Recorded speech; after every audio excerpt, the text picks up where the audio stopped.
여러분, 뜬금없는 질문 하나 하겠습니다. 여러분, 지금까지 예배를 몇 번이나 드렸을까요? 알 수 없죠. 알 수 없어요. 그러나 많이 들으셨을 거예요.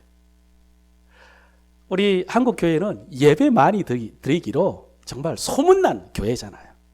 뭐 헤아릴 수 없을 정도로 아마 하나님만 아실 거예요. 우리가 예배를 몇 번이나 드렸는지. 그런데 우리는 예배를 드렸는데 하나님께서 받지 않으시는 예배도 있을까요? 어떨 것 같아요? 예, 여러분 생각도 있으시고 또 성경도 생각나고 그럴 거예요.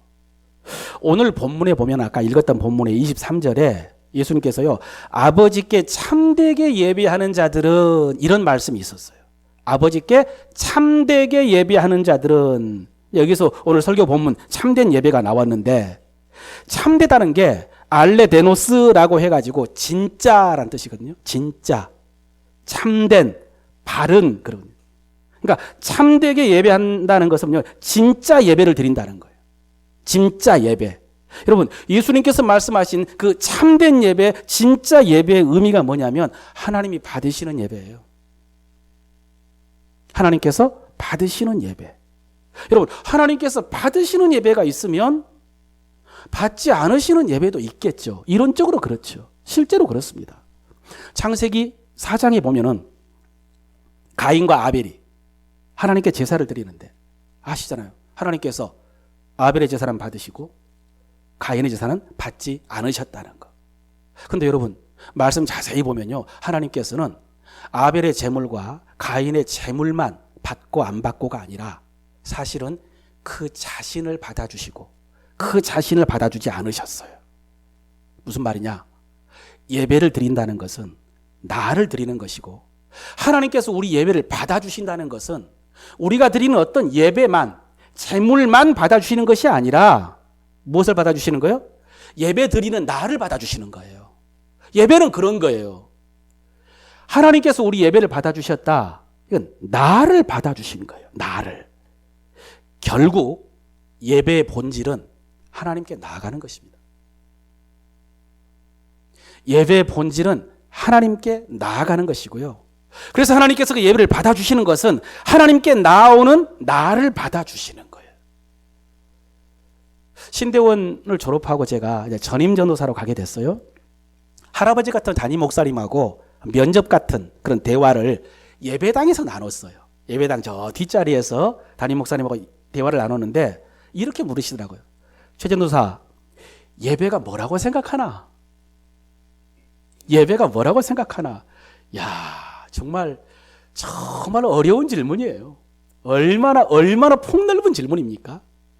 그러나 제가요, 주저하지 않고 대답을 했어요.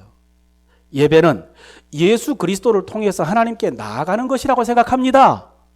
라고 주저하지 않고 대답을 했더니 이 담임 목사님이 웃으시면서 신학교에서 배운 교과서적인 대답 말고 최 전도사가 진짜 생각하는 예배가 무엇인지를 말해봐. 제가 뭐라고 그랬게요? 목사님, 저는 진짜로 예배가 예수 그리스도를 통해서 하나님께 나아가는 것이라고 생각합니다. 진짜 저는 그렇게 생각합니다. 대답을 했어요. 여러분, 지금도 마찬가지입니다. 저는 지금도 예배는 예수 그리스도, 이 중보자죠. 예수 그리스도를 위해서 하나님께 나아가는 것이라. 여러분, 인류 역사 속에 어떤 문명 또 어떤 대륙에서도 신을 섬기는 흔적이 있잖아요. 신의 흔적이 없는 그런 민족, 문명은 없는 거예요. 항상 신이 있는 거예요. 여러분, 이게 하나님이 계신 증거예요, 사실은. 하나님이 계시기 때문에, 물론 하나님을 섬긴 흔적은 아니지만은 다양한 신의 흔적이 인류 문명 속에 있는 거예요. 여러분, 그런데 왜 인류는 신을 섬겼을까요? 왜 인류 사람들은 신에게 예배했을까요? 그냥 목사로서 말씀드리는 거예요. 본질적으로는요, 에덴 동산에서 쫓겨난 인간이 하나님께 돌아가고 싶어 하는 마음이에요. 아담과 하와 인류가 에덴 동산에서 쫓겨났잖아요. 에덴 동산에 돌아가야 되고 하나님께 돌아가고 싶은 마음, 그 마음이 본질적으로 있는 것이고, 실존적으로는 하나님 앞에 가서 하고 싶은 말이 있는 거예요. 신에게 가서 하고 싶은 말이 있는 거예요. 신에게 드리고 싶은 기도가 있는 것이고, 신에게 요청하고 싶은 도움이 있는 것이고, 기대하는 은혜가 있는 것이고, 그렇죠? 드리고 싶은 기도가 있는 것이라니까요. 문제는 뭐냐면 하나님께서 만나 주시느냐. 왜 하나님께 예배했을까요? 왜 신에게 예배했을까요? 신을 섬겼을까요? 신에게 가서 하고 싶은 말이 있고 받고 싶은 도움이 있다. 이건 이해를 하는데 정말 중요한 문제는 뭐냐면 하나님이 만나 주시느냐. 신이 만나 주시느냐. 오늘 우리 주제로 말하면 하나님께서 그 예배를 받아 주시느냐. 오늘 본문이 바로 그것에 대한 말씀이에요. 잘 아는 말씀. 여러분, 사마리아 수가성 여인의 이야기는 너무 유명한 이야기죠. 자세히 설명 안 할게요.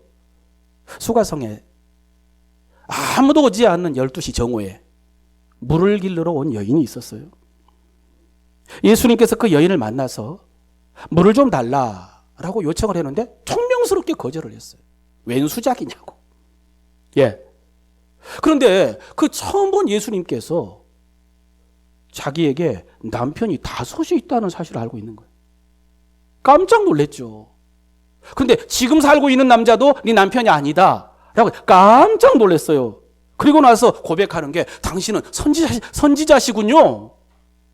당신은 선지자로소이다 라고 하면서 예수님이 선지자라고 고백한 다음에 여인이 바로 묻는 질문이, 다시 읽어볼게요. 19, 20절입니다.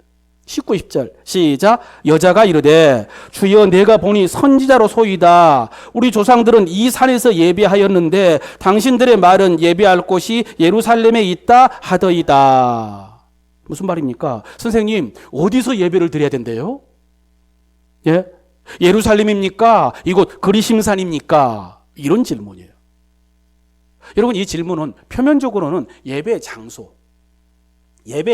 대한 질문이지만은 사실은요, 참 예배에 대한 질문이에요. 참 예배. 아까 참 예배가 무슨 예배라고 했죠? 진짜 예배라고 그랬죠. 진짜 예배.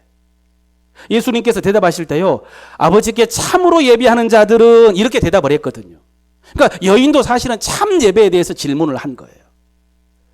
이 여인은 참 예배가 장소에 달려있다고 생각한 거예요. 어디서 예배를 드리느냐. 예루살렘 성전에 가서 예배를 드리는 것이 참 예배냐, 아니면 그리심산에서 드릴 때 하나님께서 그 예배를 받아주시느냐, 여기에 달려있다고 생각을 한 거예요. 자, 그렇다면 여러분, 이 여인이 왜 이런 질문을 했을까요? 예? 지금 상황이 어떤 상황이냐면 유대인 남자하고 말 걸지 않으려고 말을 끊다가 이분이 선지자라는 것을 깨닫는 순간 곧바로 사태를 전환해가지고 했던 첫 번째 질문이 어디서 예배를 드려야 됩니까? 어디서 예배를 드려야 참 예배입니까? 하나님이 받아주십니까? 지금 이걸 물었단 말이에요. 이 여인이 왜 이런 질문을 했을까? 예, 그것은 이 여인의 마음속에 이 예배에 대한 깊은 갈망이 있었기 때문이죠. 그래서 모르는 남자와 쓸데없는 말 하지 않으려고 했는데 선지자라고 했을 때 곧바로 나온 질문이 이거인 거예요. 예배에 대한 질문. 예. 우리가 추측을 해보면은 남편이 5이었다. 지금도 남편 아닌 남자와 살고 있다. 그러면요, 이 여인은 육체의 욕망을 따라 살았을 거예요. 그런데 5번이나 바꿨어요. 만족이 없었던 것이죠. 정오 대낮에 혼자 물 길르러 왔어요. 사람들과의 관계 다 차단하고, 그러니 얼마나 피곤하고 그리고 공허한 삶을 살았겠어요. 그런데 예배에 대한 갈망이 있다? 하나님께 가고 싶은 그런 욕망이 안에 있었던 것이죠. 만약에 잘못 살았다면 그 잘못 살았던 그 과거를 용서받고 뭔가 새로운 삶을 살고 싶은 그런 목마름이 있었던 것 같아요. 지금 우물가이기 때문에, 앞에 예수님과도 나눈 대화가 물에 관한 대화였기 때문에 목마름이라고 한 거예요. 그런데 이 여인의 말을 들어보면은 이 여인은 그리심산 성전에서는 예배를 드려본 것 같아요. 그리심산에서는. 여러분, 우리는 보통 성전 하면은 무조건 예루살렘 성전이에요. 다른 곳에 성전이 있다는 말을 못 들어봤을 거예요. 그런데 여러분, 그리심산에도 성전이 있었어요.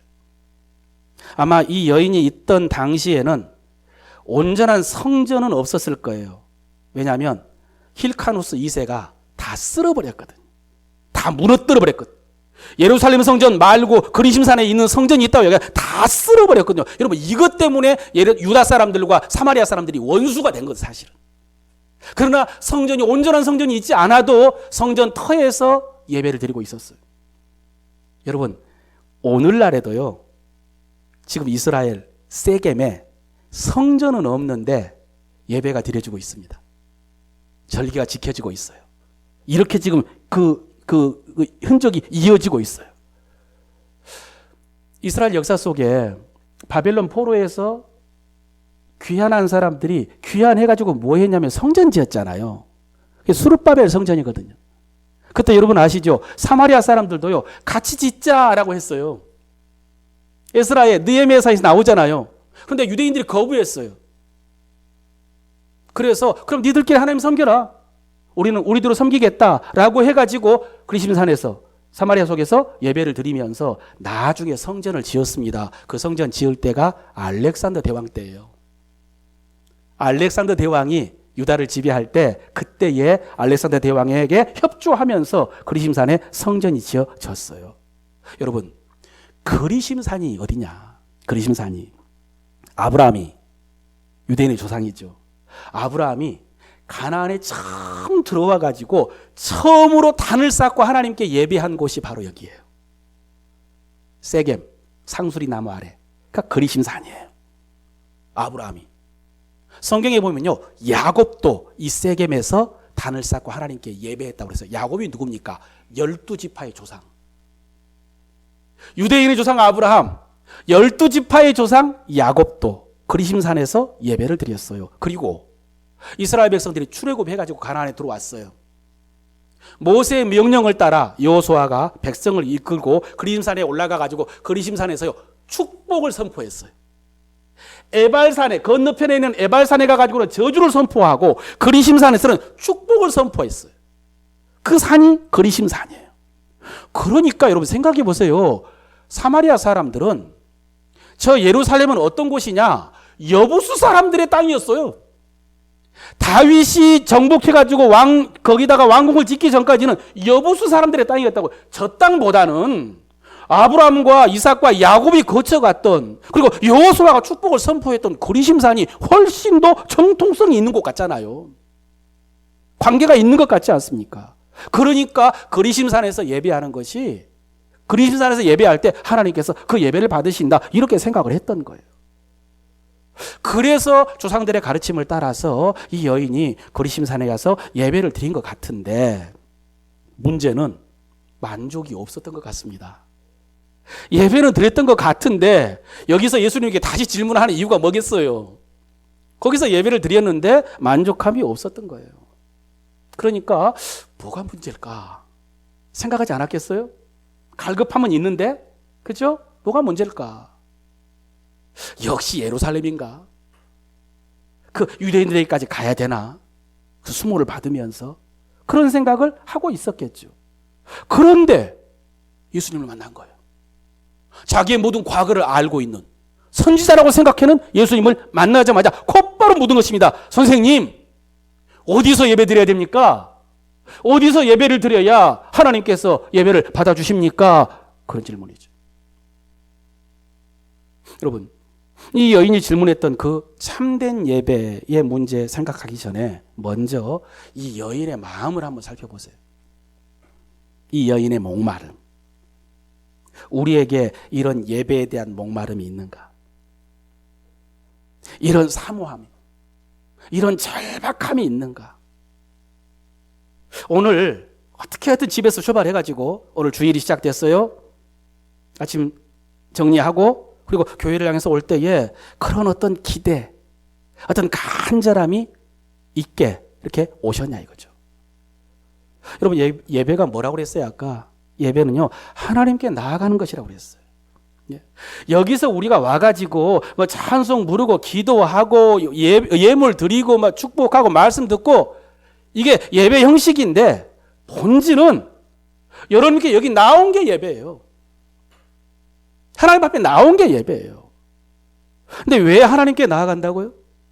왜? 하나님께 하고 싶은 말이 있는 거예요. 하나님께 하고 싶은 말이 있어서 하나님께 나온 거예요. 하나님께 드리고 싶은 기도가 있고, 그죠? 그리고 하나님께 듣고 싶은 말씀이 있어서 그래서 나온 거예요. 그런 목마름, 그런 기대, 그런 믿음, 예, 그런 목마름, 그런 기대, 그런 믿음이 있는가? 부끄러운 고백인데요. 여러분, 제가 모교회에서 자라서요, 교육전사까지 거기서 했어요. 교육전사를. 그러니까 오랫동안 예배를 드렸죠. 유치부 때 예배 드리는 기억도 제 속에 있다니까요. 예. 근데 솔직히 예배 드리는 것을 사모하고 기대하면서 예배 드렸던 적은 거의 없었던 것 같습니다. 제 기억에. 예배는 드려야 되니까. 꼭 드려야 되니까. 예배가 중요하다고 하니까. 그러니까 의무적으로 드렸던 것 같아요. 실제로 그런 말씀은 많이 듣잖아요. 예배가 중요하다. 예배가 가장 중요하다. 그런 말씀 많이 들었기 때문에 다들 그렇게 알고 있는데, 그런데 실제로 그렇게 예배를 드리느냐 하면 저는 그렇지 못했던 것 같아요. 그래서 여러분, 예배는요, 지루했어요. 제가 어렸을 때, 학생 때 지루했어요. 나중에 커서 성가대도 하고 찬양팀도 하고, 근데 그런 거 끝나고 나면은 따분했어요. 그러니까 예배에 집중하지 못하고, 목사님이 설교라도 좀 잘해 주셔야 되는데 아쉬움이 있었죠. 그러니까 예배보다는 예배 끝나고 해야 될 일이 있거든요. 항상 그렇잖아요. 예배 끝나고 봉사할 일이 있으니 모임이 있고 행사가 있고, 그러니까 그거에 관심이 더 있었던 것 같습니다. 솔직히. 그러다가 신대원 2학년 때 서울에 있는 교회에 교육전사로 가게 됐거든요. 그 교회에서 첫 번째 드린 예배가 수요 예배였어요. 방학하기 전에 수요일 날 목사님이 저를 좀 보자고 해서 예배 전에 목사님 만났고 수요 예배를 드렸는데요. 깜짝 놀랐어요. 모교회에서 익숙함 때문에 느끼지 못했던 하나님의 임재, 예배의 거룩함, 경건함, 그 위험을 느끼는, 그 경외감을 느끼는 수요 예배 드리면서 거기서 느꼈어요. 성도들이 행사 참석하거나 봉사를 하는 것이 아니라 진짜 예배를 드리고 있더라고요. 예배를 드리러 모였더라고요. 제가 느끼기에. 다른 어떤 일보다 예배 드리는 일이 즐거운 시간이었어요. 여러분, 교육전사 때요, 예배 드리러 가는 게 즐거웠어요. 여러분, 제 고향 가보신 분 있잖아요. 집에서부터 교회 갈 때까지. 그 길을 얼마나 수없이 왔다 갔다 했겠어요. 그런데 예배를 드리는 즐거움으로 그 길을 가지를 못했다니까요. 제가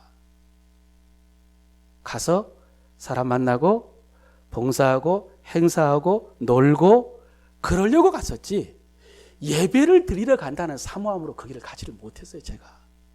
그런데 교육전사 때요, 구이동에서 수서동까지요, 예, 지하철 타고 마을버스 타고 시내버스 타고 걸어서 가는데 예배를 드리러 가는 즐거움, 거기서 느꼈어요. 아, 예배가 가장 중요하구나. 예배 드리는 것이 가장 중요하구나. 말씀드렸죠. 우리가 주로 생활이 일주일 단위로 돌아가는데 일주일 가운데 주일, 그 가운데 예배 드리는 시간이 가장 중요하구나라는 것들을 제가 체험을 했어요. 여러분, 교육전사 때 이런 예배에 대한 능력을 체험하고 확신하고 나니까 나중에 여러분, 제가 부교육자도 했지만 나 담임 목사가 됐잖아요. 그리고 나서 예배를 집례하는데 동일한 역사가 나타나더라고요. 동일한. 여러분, 사실 오래된 교회는 아까 말씀드렸죠. 익숙함 때문에 소홀하게 되는 게 예배예요. 역사 있는 오래된 교회에 가면요, 예배 시작하기 전에 와, 시장바닥 같아요. 예배가 곧 시작되는데 아랑곳하지 않아요. 바글바글 시끄럽게. 그래 안식년 때 제가 아내랑 같이 그래도 뭔가 좀 이름 있는 교회에 예배 드리러 갔다가 평상시에는 제가 예배 인도해야 되기 때문에 그 시간에 예배당이 없단 말이에요. 나중에 들어온단 말이에요. 그런데 그 전 30분, 20분 전에 무슨 일이 있었는가를 거기서 한번 느껴보고 나서 와, 옛날 목사님들이 예배 시간에 1시간 빨리 오라, 30분 전에 오라라고 했는데 중요한 건 빨리 와서 뭐 하냐 이거죠. 바글바글 하면서 예배에 대한 기대는 없이 시장바닥처럼 이야기를 하는데 제가 다른 교회 가서 그걸 느껴보고요. 깜짝 놀랐어요. 그래서 당장 휴가 복귀하고 나서 교회 가서 찬양팀 만들어서 예배 전에 찬양했어요. 오래된 교회에 소홀하게 됩니다. 그런데 예배를 집례하는 제가 예배의 능력을 체험하고 확신하고 믿음으로 예배를 집례하니까 성도들도 동일한 체험을 하더라고요. 제가 예배가 얼마나 중요한지 체험하고 확신을 하고 예배를 집례하니까 성도들도 그렇게 되더라고요. 사랑하는 성도 여러분, 성령께서 여러분에게도요 이런 목마름과 확신 주시기를 바랍니다. 그래서 예배를 통해서 하나님 만나시고요. 그렇죠? 그리고 여러분의 마음도 쏟아놓으시고 그리고 들려주시는 말씀도 들으시고 무엇보다도 하나님의 응답 받고 돌아가시기를 바랍니다. 오늘 본문 다시 보면요. 선생님, 어디서 예배해야 됩니까? 라고 여인이 물었을 때 예수님의 대답. 자, 23절 다시 읽을게요. 23절 시작. 아버지께 참되게 예배하는 자들은 영과 진리로 예배할 때가 오나니 곧 이때라. 아버지께서는 자기에게 이렇게 예배하는 자들을 찾으시느니라. 여러분, 이 말씀 다시 한번 보세요. 23절. 이 말씀에서 하나님 아버지께서 찾으시는 사람은 어떤 사람입니까? 어떤 사람을 찾으시는 거예요? 여러분은 아시는 거예요? 이 말씀을 두 가지 버전으로 읽을 수가 있어요. 두드러지게. 이 말씀을 이제 유튜브나 방송으로 들을 수 있는 사람이 있으니까 한번 차이를 구분을 해보세요. 첫 번째, 아버지께서는 자기에게 이렇게 예배하는 자들을 찾으시느니라. 이렇게 읽을 수가 있어요. 띄어있기. 아버지께서는 자기에게 이렇게 예배하는 자들을 찾으시느니라. 라고 띄울 수가 있고. 이렇게 읽으면은 하나님이 찾으시는 사람이 어떤 사람이죠? 예배하는 사람이죠. 아버지께서는 자기에게 이렇게 예배하는 자들을 찾으시느니라. 그런데 다시 아버지께서는 자기에게 이렇게 예배하는 자들을 찾으시느니라. 이렇게 띄울 수도 있거든. 이러면 하나님이 어떤 사람을 찾아요? 이렇게 예배하는 사람. 이렇게 예배하는 사람. 정답은요? 정답은 이렇게 예배하는 사람을 찾으시느니라. 이렇게 읽어야 되는 거예요. 그럼 이렇게가 어떻게 한대요? 영과 진리로. 영과 진리로.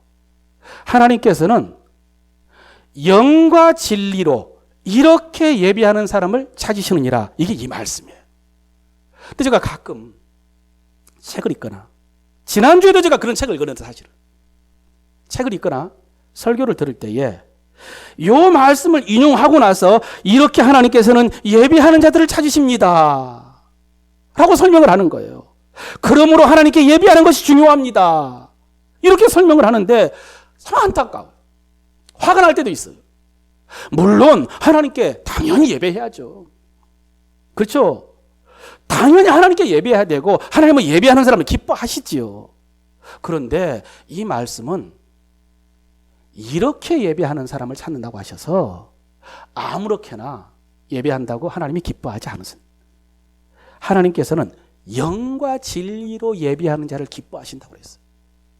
핵심은 영과 진리로예요. 자, 그렇다면 이제 가장 중요한 질문. 영과 진리로 예배드리는 것은 어떻게 예배드리는 것이냐?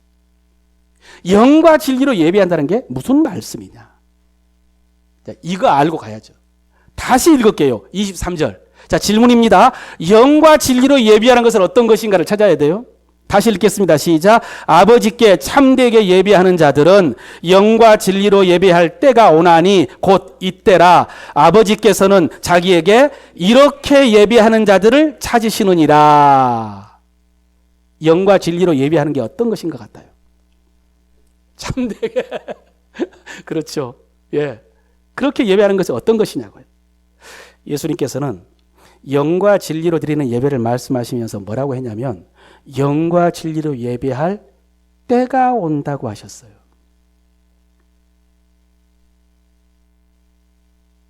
캐치하셨어요?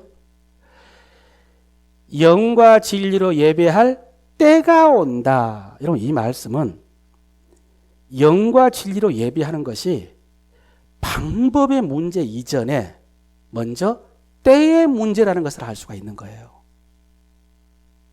그 전에 하나님께서 영과 진리로 예배하는 자를 찾으시는구나 라는 것을 알았다고 해도, 설사 알았다고 해도 그때가 되기 전에는 영과 진리로 예배할 수 없었던 거예요. 그런데 영과 진리로 예배할 때가 온다. 그 때가 되면 이제 영과 진리로 예배할 수 있게 된다. 이런 뜻인 거예요. 예. 그렇다면 이제 그 때가 언제냐? 그 때가 예수님 말씀하시죠. 이때라. 그렇죠. 곧바로 나올 수 있죠. 대답이. 이때라고 하셨거든요. 주님이 오셨을 때.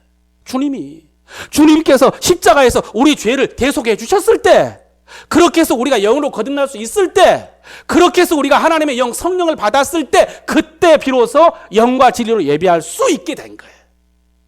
그렇게 되는 것이에요. 그렇습니다, 여러분. 우리는요, 그 전에 우리 영이 죽었어요. 허물과 죄로 죽었던 너희를 살리셨도다 그랬잖아요. 우리 살아있는데 영이 죽은 거예요. 우리 영이 죽었었어요. 그래서 영으로 예배하고 싶어도 영으로 예배할 수가 없는 거예요. 우리는 육만 살았거든. 그러니까 영의 예배가 불가능했던 것이죠. 그런데 주님께서 오셔서 십자가를 지심으로 우리 영이 살았습니다. 살았어요. 예. 그리고 우리가 성령을 받았어요. 또 신령한 사람이 되었어요. 그래서 이제 우리는 영적인 존재가 되었고 영으로 예배할 수가 있게 된 거예요. 성령을 받아서 신령한 사람이 되었고, 그래서 우리는 신령한 예배를 드릴 수가 있게 된 거예요.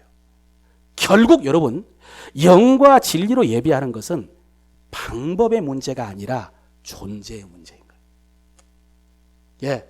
어떻게 예배를 드릴까 하는 방법의 문제가 아니라 사실은 누가, 어떤 존재가 예배를 드리냐 이거죠.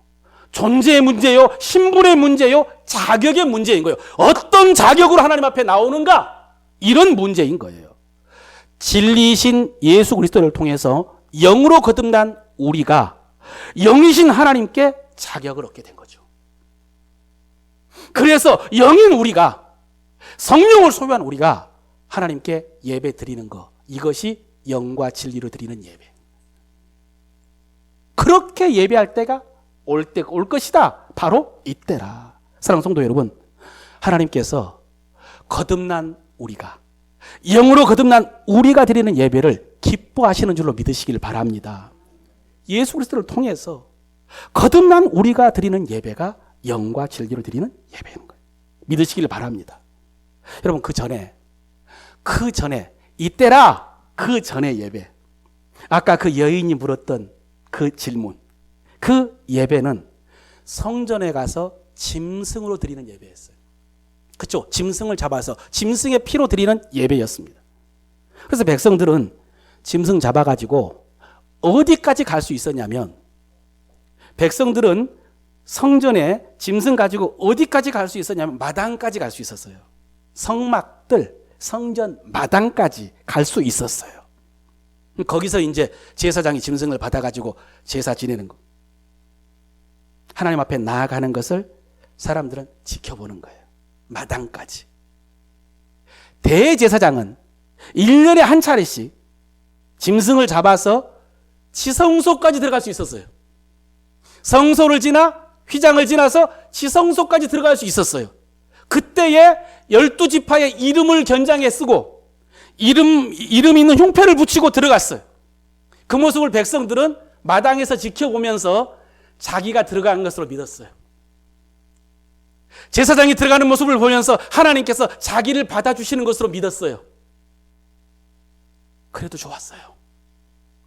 마당에서 하나님께서 내 제사를 받아주시는 거, 나를 대신해서 대제사장이 지성소에 들어가는 거 바라보는 것으로 좋았어요. 그렇게 해서 성전에 와가지고 제사 지내면서 죄 용서도 받고 하나님 말씀도 듣고 제단 앞에서 기도도 하고 제사장이 축복하는 것도 받고 좋았어요. 좋았어요. 그런데 이 짐승의 제사가 이제 좋았는데 아쉬움이 있는 거죠. 한계가 있는 거죠. 뭡니까? 죄를 지을 때마다 죄를 지으면 싹 사라져 버리는 거예요. 무효가 되는 거예요. 죄인 해마다 드려야 되는 거예요. 대제사장이 드리는 대속죄일의 제사도 해마다 드려야 된다는 거예요. 그러니까 대제사장이 지성소까지 들어가서 제사를 드렸는데 내년에 또 드려야 된다. 그러니까 완전히 하나님 앞에 나가지를 못하는 거죠. 언제나 나갈 수가 없는 것이죠. 그런데 주님께서는요, 이제 비교하는 거죠. 비교. 그런데 주님께서는, 이건 성경을 읽을게요. 히브리서 10장, 9장 10장에 나오는데 한번 읽어보세요. 10장 12, 14절 시작. 오직 그리스도는 죄를 위하여 한 영원한 제사를 드리시고 하나님 우편에 앉으사 그 후에 자기 원수들을 자기 발등상이 되게 하실 때까지 기다리시나니 그가 거룩하게 된 자들을 한 번의 제사로 영원히 온전하게 하셨느니라. 아멘. 12절에요. 그리스도는 죄를 위하여 한 영원한 제사를 드리시고 한 영원한 제사를 드리고 한 번의 제사로 영원히 온전하게 하셨느니라. 복음 중에 복음이. 아까 짐승의 피를 가지고 하나님 앞에 나아갔던 것도 좋았는데 그런데 오직 그리스도는 그런데 그리스도는 한 영원한 제사 한 번의 제사로 영원히 온전케 하는 제사 이 드렸다니까 복음 중에 복음이죠. 그래서 여러분 아까 대제사장은 짐승의 피를 가지고 이름 새긴 견장 차고 흉패 차고 지성소 안으로 들어가는 것을 백성들은 구경하면서 좋았는데 오직 예수 그리스도는 한 영원한 제사를 자기 몸으로 드리시고 가서 휘장을 찢으셨어요. 휘장을 찌르셨어요. 그리고 길을 내주시고 우리는 그 길을 따라서 은혜의 보좌 지성소 안에까지 들어갈 수 있게 돼. 오직 예수 그리스도는 복음이죠. 복음이죠. 그래서 여러분 히브리서 기자가 9장 10장에서 이 복음 중에 복음을 이야기하고 나서 마지막에 이제 그러므로라고 적용을 하잖아요. 그렇죠. 한 영원한 제사를 드리셨느니라 라고 하면서 이제 그러므로 하면서 무엇을 적용하느냐 읽어볼게요. 22절이에요. 적용 시작. 우리가 마음의 뿌림을 받아 악한 양심으로부터 벗어나고 몸은 맑은 물로 씻음을 받았으니 참 마음과 온전한 믿음으로 하나님께 나아가자. 이게 적용이에요. 이게 결론이에요. 이게 권면이에요. 하나님께 나아가자. 하나님께 나아가라. 그 전에 하신 말씀 우리가 완전히 깨끗하게 되었으니 참마음과 온전한 믿음으로 하나님께 나아가자. 여러분 여기서 참마음과 온전한 믿음 같은 의미예요. 같은 의미예요. 무슨 뜻이냐? 이제는 감출 거 없다. 이제는 주저할 것 없다. 이제는 꺼리낌 없다. 이제는 두려울 거 없다. 그런 거 다 내려놓고 믿음으로 하나님께 나아가자. 그런 뜻인 거예요. 여러분 우리 예배가 이런 겁니다. 지금 우리 예배가 이런 것입니다. 두려움 없이 주저함 없이 꺼리낌 없이 하나님께 나아가는 거예요. 이게 영과 진리로 드리는 예배예요. 여러분 이제 예배는요 우리가 어떻게 해야 되는 거 없어요.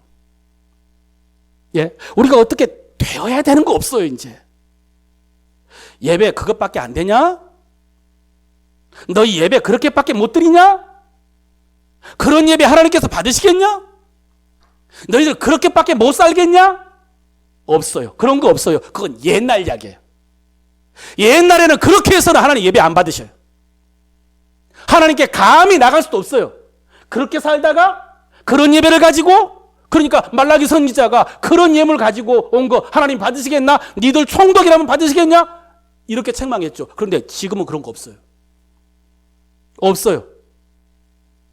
그리스도께서 한 번의 제사로 영원히 온전하게 하셔서 완전한 참마음과 깨끗한 믿음을 주셨거든. 그래서 언제든지 하나님께 나아갈 수 있어요. 그리고 하나님께서는요, 언제든지 기뻐하시는 거예요. 이전 것은 지나갔습니다. 그래서 오늘 여인이 예수님 만난 다음에 물동이 버려두고, 물동이를 버려두고 동네 사람들이 가가지고 외쳤어요. 자, 뭐라고 했는가? 읽읍시다. 29절이에요. 시작. 내가 행한 모든 일을 내게 말한 사람을 와서 보라. 이는 그리스도가 아니냐 하니. 여러분, 무슨 뜻인 것 같아요? 내가 행한 모든 일을 내게 말한 사람을 와서 보라. 내가 행한 모든 일, 이게 뭐죠? 여인의 과거예요. 5번 결혼하고 딴 남자와 살고 있는 이 모든 일을 내게 말한 사람, 다 알고 있는 이 사람. 여러분, 표면적으로 보면요, 자신의 과거를 다 알고 있는 이 사람이 그리스도다라고 증거하고 있지만요, 그거 아니에요. 이 속에는 이분이 내 과거를 다 알고서도 나를 받아주셨다는 거예요. 내 과거를 다 알고 있는 이분이 나를 만나주셨어요. 만나주시고 받아주셨어요. 그런 감격을 이야기하고 있는 거예요. 사랑하는 성도 여러분, 이 여인이요, 물 양동이를 버려뒀다. 여러분, 이건 굉장히 상징적인 기록이거든요. 어떤 의미인 것 같습니까? 이제는 목마른 거 없다는 거예요. 이제는 목마름이 없어요. 목마름이. 왜? 알았어요. 무엇을? 하나님이 자기를 받아주신 것을. 자기의 모든 과거를 아시고도 자기를 받아주시는 것. 그렇게 하나님께 나아갈 수 있다는 것을 알았어요. 더 이상 목마를 거 없다라고 해서 물양동이 버려두고 사람들에게 가서 외친 거예요. 사랑하는 성도 여러분, 하나님께서는 우리의 과거를 다 아시고도 오늘 우리 예배를 받아주신 줄로 믿으시기를 바랍니다. 우리를 만나주세요. 예, 우리를 기뻐하셔요. 왜냐하면 우리가 영이거든요. 영으로 거듭났었거든요. 우리는 완전히 의롭거든요. 우리는 완전히 존귀하거든요. 하나님의 자녀거든요. 그러니까 하나님께서 우리를 받아주시고 우리가 드리는 예배를 기뻐하셔요. 설교 마무리할게요. 여러분 살면서, 생활하면서 누구를 만나는 것이 가장 기쁘세요? 예. 누구를 만날 때 편하고, 그리고 행복하고, 그리고 즐겁습니까? 사랑하는 사람이겠죠. 그렇죠? 사랑하는 사람을 만날 때 가장 즐겁죠. 그리고 뭐 그런 사람만 만나는 건 아니니까 어떤 사람하고 만나면 편해요? 뭐 성격 좋은 사람, 그죠? 너무 예민하지 않은 사람, 너무 마음 졸이면 안 돼, 할 필요 없는 그런 편한 사람이 있죠. 또 멋진 사람도 있을 것이고 훌륭한 사람도 있을 거 아니에요. 훌륭한 사람, 그죠? 유명한 사람, 다양한 만남이 있을 거예요. 그런데 하나님 만나는 시간, 하나님 만나는 이 예배가 가장 즐거운 시간이 되시기를 바랍니다. 그렇게 비교를 해보는 거예요. 어떤 사람 만나는 게 가장 즐거운가? 그런데 하나님 만나는 시간이, 제가 예전을 생각해 보면은 부담스럽고, 그죠? 의무라고 하니까 이거 안 하면 벌 받을 것 같아. 유치부 때는 막 지옥 간다고 그랬어요. 그죠? 지금도 붕 강사 설교가 기억이 나는데요. 사다리가 이렇게 천국까지 올라가는 사다리가 있는데 올라가다 보니까 다리 하나가 빠졌더래요. 그래서 왜 빠졌지 하면서 힘들게 또 올라가서 나중에 보니까 막 3칸이 빠졌고, 나중에는 너무 많이 빠져가지고 다리를 딛지를 못하고 줄을 잡고 올라갔대요. 그때 하늘에서 음성이 들렸대요. 네가 주일 빼먹은 숫자다. 여러분, 그게 지금도 남아있어요. 야, 주일 하나 빼먹으면 천국 가는데 이거 계단 하나씩 없어지는구나. 부담인 거죠. 의무인 것이죠. 그런데 여러분, 지금 그렇지 않아요. 영과 진리로 거듭난 우리는 이제 하나님께 완전히 나갈 수가 있고요. 가장 즐거운 시간이에요. 더 중요한 것은 하나님이 우리가 오는 것을 기뻐하세요. 하나님이 우리가 오는 것을 더 기뻐하세요. 우리가 드리는 예배를 하나님께서요 더 기뻐하세요.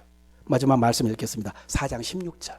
히브리서 4장 16절이에요. 시작. 그러므로 우리는 긍휼하심을 받고 때를 따라 돕는 은혜를 얻기 위하여 은혜의 보좌 앞에 담대히 나아갈 것이니라. 우리가 보통 이 말씀을 기도에 대한 적용으로 많이 인용을 하는데 사실은 예배에 대한 말씀입니다. 예배에 대해서.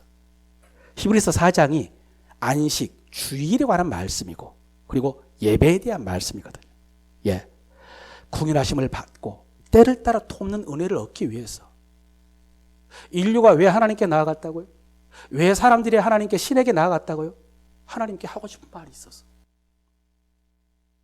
의무가 아니었어요. 짐이 아니었다고요. 받고 싶은 도움이 있었어. 우리도 마찬가지예요. 한 주간 살면서 사람들하고 살면서 여러 힘든 일이 있었는데 하나님께 가서 하고 싶은 말이 있고 듣고 싶은 말씀도 있고 그리고 받고 싶은 도움, 은혜가 필요했어. 그래서 하나님께 나왔어요. 하나님께서요 긍휼을 베풀어 주시고 때를 따라 돕는 은혜를 주신다고 하셨어요. 사랑하는 성도 여러분, 주일에 은혜 보좌 앞에 담대히 나와서 하나님 만나시고요. 예배를 통해서 때를 따라 필요한 은혜를 공급받는 여러분 되시기를 바랍니다.